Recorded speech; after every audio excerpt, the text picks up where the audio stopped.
Welcome back, Holotable Heroes, to another Galaxy of Heroes video with me, your boy Scribe.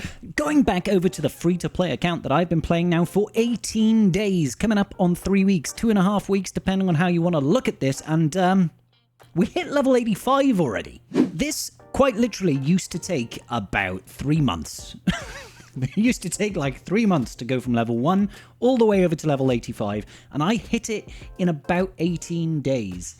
Just over 2.5 weeks time of playing, and you know, I've hit the cap. I can now actually join Grand Arena. I don't want to join Grand Arena. Stop trying to get me to buy stuff, CG. This is a free-to-play account, jeez. But look, I can join GAC.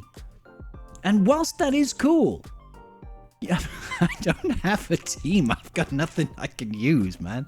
Like, this is, like, I like what they've done. They've really accelerated stuff, but if you have a look at what I actually have available, it's nothing. I'm not even 250,000 galactic power. I've got some, like, gear 6 to gear 9-ish teams, and they're not, like, the zero Zetas, you know, obviously no relics at all, absolutely no fleets to talk about because you simply level up too quickly.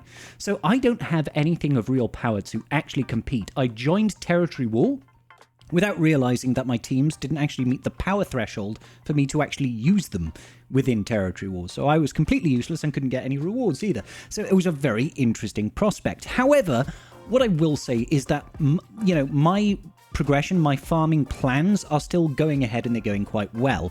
Essentially what I was working towards is an executor rush, trying to go ahead and get that capital ship as quickly as possible so that I can climb in fleet, which is why I have these bounty hunters up here favorited. You can see 3 of them are already at 7-star. I've got 2 of them at gear 9. There's a reason why I took these 2 in particular to gear 9.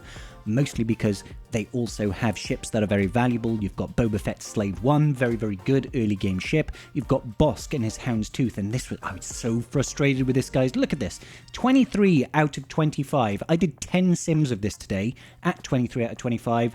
0 shards, 10 sims, 25 crystals down the drain, and no Houndstooth. Houndstooth is a phenomenal ship, probably one of the best early game ships you can get, and probably one of the most broken overall ships in the entire game, which is why I tried to focus on these 2 in particular early game, get their gear levels high, get their abilities invested in, so that when I get their ships, I've got something valuable. It's also why I have some investment on Darth Vader over here. He's currently gear 9. I'm actually waiting just to get a little bit of gear over here to take him up to gear 10, because his ship, the TIE Advanced, hits incredibly hard and is very, very useful early game. Now, the other thing that I did notice when it came to fleet climbing is that because you do not have very many fleet credits or fleet training droids, you are incredibly restricted in how much you can progress your ships without spending money in the early game. With that in mind, I decided to put heavy amounts of investment into the Imperial TIE Bomber, and that's simply because it's a pretty decent tank. It synergizes very, very well with the TIE Advanced, and it does not have a pilot. Because it doesn't have a pilot, it means I don't have to worry so much about gearing a pilot separately and investing in their abilities. I can just throw credits at this thing and make it pretty reliable, and it's been a very, very good tank. What I tend to do is I have that on the reinforcement bench so that when it comes out, I've got a call to assist from the TIE Advanced. That puts target lock on the enemy. As long as TIE Advanced is alive, it means there's a constant permanent source of taunting for that TIE Bomber, and then we can use the burning effect on his special ability over here to dispel all the buffs on all enemies, which happens before the hit lands. So if they've got something like Foresight, it doesn't matter. It all gets dispelled, then the damage drops, then we have a chance of landing burning, which does really, really good damage over time, essentially. So it's a solid ship, and I wish I'd invested a little bit more in it earlier. Right now, I'm trying to save some resources for fleets for when I unlock Houndstooth, because I want to be able to throw as much as I possibly can in this, and this will form part of my starting lineup. It will probably be Houndstooth, TIE Advanced, and Slave 1, reinforcing with the TIE Bomber, and then I'm thinking most likely going to invest in TIE Fighter Pilot to get his ship up. The reason I want to invest in the Imperial TIE Fighter is because he's going to be my anti-Houndstooth ship. This first special over here, if the enemy has got target lock, which obviously synergizes well, as we were saying, with the TIE Advanced, it places target lock on enemies with a basic that can't miss and can't be resisted and can't be dispelled because it constantly reapplies. This guy over here, if you use his first special on an enemy that has got target lock, you will inflict buff immunity for 3 turns. and buff immunity is one of the key ways of dealing with an enemy's Houndstooth. It will stop them from gaining that bonus protection, so you can actually systematically just chew through their Houndstooth. Now, it's not the best way, but I do need to invest in TIE Fighter Pilot anyway in order to get the Executor. So I'm trying to align my goals all towards one thing, which is let's get that Executor, but let's also build up some teams in the meantime that will be able to do stuff like get credit heist done, have some level of viability in doing stuff like Galactic War, have some viability in Territory Wars, events, that sort of thing, and then also help progress my fleet game in the short term. With my fleets, I have managed to get some crystal payouts when I'm climbing in Fleet Arena. I have been able to climb up into the top 50. It's only been giving me 50 crystals a day, but that pays for one refresh of energy per day. So it's going okay. It's slow progress at the moment, but that's absolutely fine. I'm used to doing this sort of thing. I used to do it all the time before, and there are just so many different ways and better ways for people to develop their rosters at a quicker pace now than whatever existed when I first started doing that 1 to 85 climb. For example, the new raid system, even though we're not doing stuff, we're not even doing the new raids, we're doing speeder bike raid at the moment, and we're not even performing very drastically well. We're hitting the third box over here. But 17,000 Mark 1 raid tokens is so much better than anything that I used to get when we were doing 1 to 85 in the early game. Early game rosters could never dream of getting the amount of gear that you can buy with this Mark 1 currency. Hundreds upon hundreds of Carbantis or stun guffs or stun guns. Anything that you might possibly need to break through that early game gearing process gets absolutely swamped by the amount of Mark 1 raid tokens and Mark 2 raid tokens that you get from these raids now. It's a massive improvement to how quickly you can develop your gear. Now, when it comes to Squad Arena, I'm not placing a massive focus on it. So long as I can stay in the top 1,000 of Squad Arena, that's all I really care about. For example, this team over here it overgears me quite a bit, but I imagine my bounty hunters could probably take it out. Let's just have a look. As long as I can stay in the top 1,000 of Squad Arena, I get, I think, 400 Squad Arena currency every single day. And to be honest, for me, that is more than enough. Let's just go all in on the Dark Trooper over here, see if we can kill it and hit contract. That would be fantastic. Oh, yeah, we've hit contract, haven't we? Contract has been hit. That's wonderful.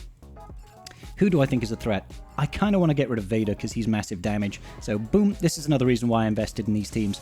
Obviously, the bounty hunters, I invested in them simply because they are they're required for Executor.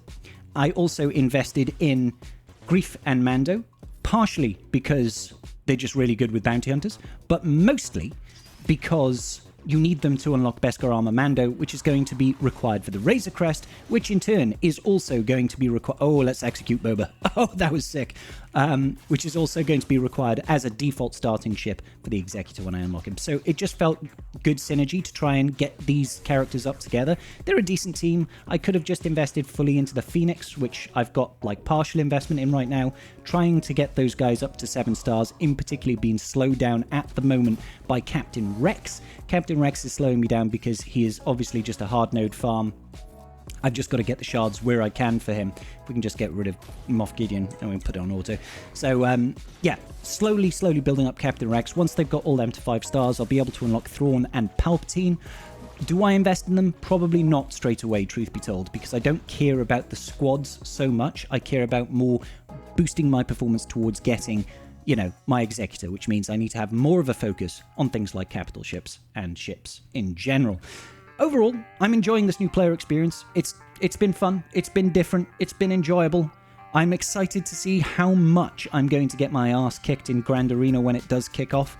It's not going to be pretty. I'm not going to have a single team that I can place on defense or a fleet that I can place on defense. It's just going to be dumb, but we're here for the fun times. I suppose we should look at a little bit briefly on the episode track as well. Oh, yeah, let's get that energy refresh. Don't miss them. I've actually managed to do some episode tracks. Obviously, I'm not doing I'm not buying the premium pass because this is a free-to-play account, but I did actually complete some of the quests. Isn't that great? Attack 3 times in Territory War. I couldn't do that. I didn't even have 3 characters I could use. Win 3 battles with Jedi Knight Anakin and Ahsoka Tano in your squad. I could probably do that in in Galactic Challenges right now, and 90 defensive banners. Can't do that either. So it's been interesting, but I did actually manage to get some of the Galactic Challenge stuff done. As you can see, look, I got all the way up to tier 4 because it was a scoundrel event and all bounty hunters are scoundrels. So investing in those bounty hunters is actually paying off, giving me some advancement in my episode track. Not lots and lots, obviously, but something is better than nothing. I now need to go ahead and farm my Master Qui-Gon Jinn. Excuse me while I do that. So I'm investing in these two right now, just getting them up to 5 stars. I want to put enough gear on them so that when Duel of the Fates comes around, I'm able to do the first tier. That's going to give me additional shards of these characters, essentially. So I'm seeing this as a low-level investment on these two characters, just to get the ball rolling on their assault battle, essentially, and then get free rewards for a long time. After I'm done with Master Qui-Gon Jinn, essentially what I'm going to be doing is progressing through the rest of the Cantina nodes, and working my way up to Geonosian Brood Alpha. I'll create a Geos team. That's just because we'll be moving over into GOTB, and I want to be able to help my guild get Wat Tambor shards. Alright guys, I don't want to take any more of your time. This is a quick 10-minute video giving you guys an update on my free-to-play account and the experiences that I'm having so far. Good fun, lots of enjoyment. Let me know in the comments section down below if you want to continue having updates on this account, or should I just forget about it? Forget about it! Y'all tell me, ladies and gentlemen, and make sure you do hit that like button and leave me a comment down below. In case you don't want to miss a thing, hit that subscribe button, and I'll see you all in the very next video. Peace out, and may the Force be with you.